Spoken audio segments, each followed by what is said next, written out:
برنامه میثاق امنیتی دولت جمهوری اسلامی افغانستان به هدف تامین امنیت مردم و مبارزه مؤثر با جرایم در شهرها و روستاها تدوین و در حال اجرا است. مردم با تطبیق برنامه میثاق امنیتی بیشتر از پیش بر علیه مجرمین بسیج گردیده و نیز این برنامه نیروهای امنیتی را قادر ساخته است تا زیر چتر آن در همکاری مردم در شناسایی، سرکوب و دستگیری مجرمین دست بالایی داشته باشند.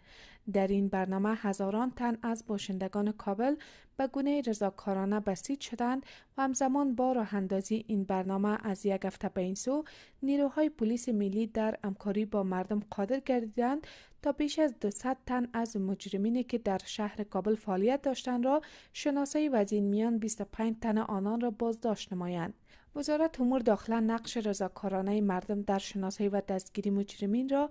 در کاهش جرایم پررنگ دانسته و نیز از همکاری‌های بیشتر از پیش آنان با نیروهای پلیسشان در این زمینه اظهار سپاس و قدردانی می‌نماید. تامین امنیت شما مسئولیت ماست.